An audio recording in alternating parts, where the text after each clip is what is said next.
Pöytä täynnä erilaista rekvisiittaa ja aseita. Ja kohta selviää, itse asiassa ihan kohta selviää miksi, kun tapaamme airsoftaamista harrastavat Esa Toivosen ja Tuomas Lairilan. Hyvää huomenta ja tervetuloa. Huomenta. Niin, pöytä on täynnä aseita ja maskeja ja kaikenlaista rekvisiittaa. Ja kyse on siis airsoftaamisesta, mutta varmaan ihan hyvä aloittaa ihan perusasiasta. Eli mitä tämä airsoftaaminen on? Lyhykäisyydessään se on taistelupeli. Laitetaan suojavarusteet naamalle, otetaan pyssy käteen ja mennään ampumaan samalla tavalla varustautuneita kavereita ja toivotaan, että osuu niihin ennen kuin ne osuu itteen. No Esa, miten tämä eroaa esimerkiksi, jos varmasti paintball on tunnetumpaa useammalle suomalaiselle, niin miten tämä eroaa sitten vaikka paintballista? No merkittävin ero paintballiin on varmasti se, että aseet on hyvinkin tarkasti oikeiden tuliaseiden näköisiä. Ja kuulat on pieniä muovikuulia tai luontoon hajoavia kuulia, joista ei jää samanlaista maalijälkeä kuin paintballissa. No entäs itse pelaaminen, onko siinä mitään noin suurempaa eroa? No totta kai airsoftia voi pelata ihan samalla tavalla kuin paintballiakin, mutta on siellä usein mukana sellaisia sotilastaktiikoita, sotilassimulaatio. Tavallaan mallinnetaan vähän sotilastoimintaa. Tässä meillä onkin kuvaa, itse asiassa taitaa olla Vuosaaressa, teillä on pelialue ja sieltä on kuvaa. Niin minkälainen on tyypillinen pelin kulku? Se alkaa melko lailla siitä, että kaksi joukkuetta aloittaa yleensä pelialueen eri puolilta ja yhdessä sovitusta merkistä lähtee sitten etenemään toisiaan kohti ja pyrkien eliminoimaan vastustajat. Yleensä siis sanotaan näinpä, että suurin osa tapauksia on sitä, että osutaan vastustajaa kuulalla. Tai sitten jos sattuu käymään niin onnekas, että joku katsoo ihan väärään suuntaan ja pääsee hiipimään selkää, voi taputtaa sitten pololle ja sanoa, että se oli siinä. Voit mennä kotiin. No entäs sitten, jos ajatellaan sääntöjä, onko tässä tiukat säännöstöt? Kuinka pelata? No siis säännöt ei oikeastaan ole niin tiukat, se on enemmänkin vain just se, että osumasta tippuu.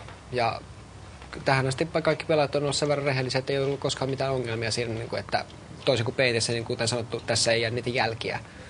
Niin ei ole mitään ongelmaa sen kanssa, että pitäisi ampua järjettömiä määriä. No kuinka paljon Suomesta löytyy airsoftin harrastajia? On vaikea sanoa mitään tarkkoja lukuja, mutta kyllä joka tapauksessa tuhansista puhutaan. Varmaan lähempänä 10 000. Ja ihan eri puolilla Suomea. Kyllä. Sinä, Tuomas, työskentelet lajin varusteita myyvässä liikkeessä ja olet läheltä seurannut tätä lajia pitkään, niin kuinka paljon lajin harrastajamäärät ovat kasvaneet vuosien varrella? No, silloin kun mä aloitin pelaamaan, niin se oli hyvä, jos normaali viikonloppupeliin tuli noin 20 ihmistä. Ja silloin pidettiin semmoista, että oli jättikokoiset pelit, oli tosi hienoa, kun oli niin paljon porukkaa. Ja nykyään sitten on semmoisia isoja skenaariopelejä, mihin tulee 600 ihmistä. Ja pelit kestää koko viikonlopun. 600 ihmistä? Sehän on hillitön määrä tulla metikössä liikkumaan. No siihen on iso alue, jossa oliko 50 hehtaaria? 50 hehtaaria. Joo. Niin siellä on toisaalta myös tilaa temmeltä, että kyllä sinne se määrä ihmisiä hukkuu helposti. No millainen on tyypillinen lajin harrastaja? Tuokin on vaikea kysymys. Harrastajia on varmasti hyvin monenlaisia. Ehkä tavallisille ihmisille useimmin tulee vastaansa nuorehko poika, joka käy viikonloppuisin pelaamassa kavereiden kanssa. Mutta ihan yhtä lailla harrastajia voi sitten olla vaikka 30 perheen isä tai miksei perheen äitikin. Tässä on pöytä täynnä erilaista varustetta. Löytyy kypärää, on pistooli, kiväärikös tämä nyt sitten on, Joo. Sitten on suojalaseja ja muuta. Niin minkälaiset välineet tarvitaan, että pystyy aloittamaan pelaamisen? Suojalasit. Suojalasit ja sillä se... Se yleensä riittää. Että No millä sitä sitten ammuskellaan? No se on taas, toisiaan asia, että hirveän moni aloittaa sillä, että ne lainailee kavereilta aseita. Ainoa mikä on ehdoton pakko niin pelaajalle on se, että siellä on riittävät silmäsuojaimet, mitkä suojaa sen, että ei sitten tule onnettomuuksia. Että aseet on niin sanotusti toissijainen vielä. No kuinka turvallinen laji tämä airsoftaaminen sitten on?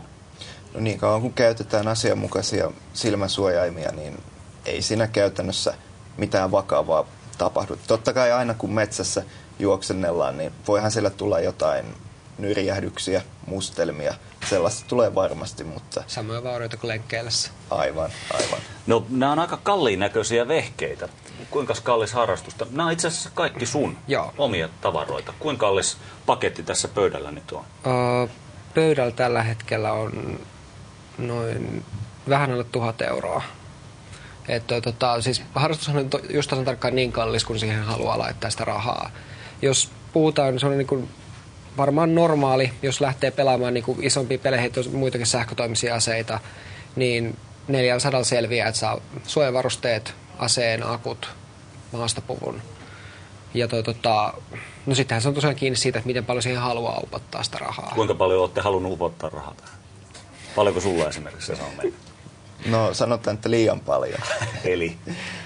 Voidaan puhua useista tuhansista euroista. Entäs Tuomas? Sama ongelma. Hei, olen Tuomas, anonyymi Airsoftaaja. Anonyymi Airsoftaaja nyt voi selventää hieman, että minkä takia sitten tuhansia euroja upotetaan tähän harrastukseen. Eli mikä siinä innostaa? 7 vuotta molemmat olette pelanneet. Joo, no siis se on aina just siis se, että kun tulee uusi pyssy, niin kyllähän semmoinen nyt on pakko saada. Ja sitten myy edellistä pois totta kai alta, ostaa uutta, sitten siihen ostaa viritysosia, että sen saa toimimaan tehokkaammin, paremmin, mutta mikä itse nopeammin. pelissä innostaa? Se on jännittävää. Se on adrenaliiniurheilua mulle. Eli se, että edetään kaverin kanssa pitkin metsää ja anteeksi. Ja sitten tulee semmoisia niinku tilanteita, mitkä saa tuntemaan semmoisia niinku se nyt on todellakin elossa. Tässä airsoftaamisessa, kun nyt perehdyin tähän aiheeseen hieman tarkemmin, itselläkään ei juuri ennakkokäsityksiä ollut, mutta esimerkiksi lehtien mielipidepalstoilla tai internetissä keskustelupalstoilla on hieman moitiskeltukin tätä peliä siitä, että se on tällaista, jossain yhteydessä käytettiin sotahullujen peliä. Eli tämä on tällaista sotaleikkiä, isojen poikien sotaleikkiä. Miltä tällaiset väitteet kuulostaa? No siis, jos sitä pidetään sotahulluutena, niin mun mielestä siinä vaiheessa pakkoarmeijakin pitäisi pitää sotahulluutena, eikä siinä vaiheessa koko Suomen maa olisi sotahullu. Eihän siitä ole kysymys. Siis tämä on urheilua. Se, että siinä urheillaan aseen näköisten muovitorrakkojen kanssa, niin... Mutta airsoftaajat ei halua ilmeisestikään kuitenkaan käyttää tätä sotatermiä kovinkaan hanakasti. Minkä takia ei? No se on mielipide tai näkökulmakysymys, että sota on aina sellainen negatiivinen asia. Ja tämä on kuitenkin täysin turvallinen ja vaaraton harrastus, niin siihen ei mielellään haluta yhdistää tällaista negatiivista kuvaa. Että eihän tällä ole mitään tekemistä tosimaailman sotien kanssa. Mutta tässähän yritetään mahdollisimman autenttisesti simuloida näitä tilanteita. Aseet näyttää mahdollisimman aidoilta. Tässä on välineetkin varmaan aika tavalla samanlaisia kuin armeijassa.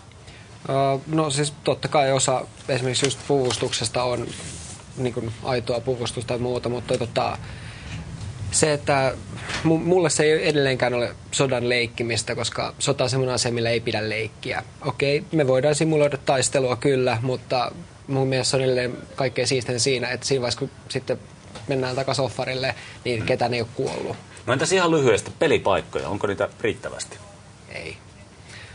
Pääkaupunkiseudulla just todettiin, että niitä on noin 3 paikkaa, mitkä on täysin luvallisia. Ja näillä harrastajamäärillä niin se vaan ei riitä. Mikään alue niin kuin niistä ei riitä semmoiseen normaaliin, mitä tämmöinen harrastajakunta vaatisi. Eli lisää toivotte. Selvä, kiitoksia käynnistä. Kiitos.